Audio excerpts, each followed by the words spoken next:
Antibiotic মানেই শুধু ওষুধ নয়, প্রকৃতির হাতেও লুকিয়ে আছে রোগ প্রতিরোধের বিস্ময়কর ভাণ্ডার। আমাদের চারপাশে এমন কিছু খাবার আছে যা নিঃশব্দে শরীর ভেতরে তৈরি করে প্রাকৃতিক অ্যান্টিবায়োটিক এবং জাগিয়ে তোলে রোগ প্রতিরোধ ক্ষমতা আর দেয় সুস্থতার সুরক্ষা। আধুনিক চিকিৎসাশাস্ত্র বলছে প্রকৃতির অনেক খাবারেই রয়েছে এমন উপাদান যা শরীরের ভেতরে গড়ে তোলে অ্যান্টিবায়োটিক্সের মতো প্রতিরোধ ব্যবস্থা। এর মধ্যে প্রথমেই রয়েছে রসুন। এটি একটি সুপারফুড হিসেবেই পরিচিত। এতে অ্যান্টিভাইরাল, অ্যান্টিফাঙ্গাল এবং অ্যান্টিমাইক্রোবায়াল উপাদান থাকায় শত শত বছর ধরে এটি বিশ্বের বিভিন্ন জায়গায় প্রাকৃতিক অ্যান্টিবায়োটিক হিসেবে কাজ করে। এরপর হলো আদা। এটিও প্রাকৃতিক অ্যান্টিবায়োটিকের কাজ করে।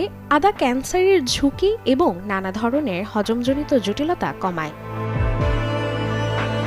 এই তালিকায় থাকা আরও একটি খাবার হলো হলুদ, যার গুণাগুণ রয়েছে অগণিত। হলুদে উপস্থিতি কার্কুমিনকে প্রাকৃতিক অ্যান্টিবায়োটিক বলা হয়, কারণ কার্কুমিনে শরীরে উপকারী শক্তিশালী অ্যান্টিঅক্সিডেন্ট এবং অ্যান্টি ইনফ্ল্যামেটরি বৈশিষ্ট্য রয়েছে। এটি ফ্রি র্যাডিক্যালগুলোর দ্বারা সৃষ্টি ক্ষতি থেকে শরীরকে রক্ষা করে। হলুদ ব্রেনস্টেম উন্নত করতে এবং গায়ে ব্যথা কমাতেও সহায়তা করে।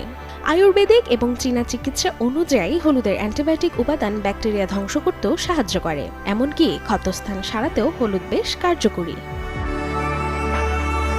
অন্যদিকে আরেকটি অ্যান্টিবায়োটিক হলো মধু, যা কিনা একটি ঘরোয়া অ্যান্টিবায়োটিক হিসেবেও পরিচিত।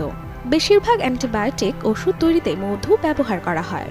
এর অ্যান্টিমাইক্রোবিয়াল এবং অ্যান্টিসেপটিক উপাদান বিভিন্ন ধরনের সংক্রমণের বিরুদ্ধে লড়াই করে, এমনকি মধু ব্যাকটেরিয়ার বিকাশও প্রতিরোধ করে। Desk report, channel 24।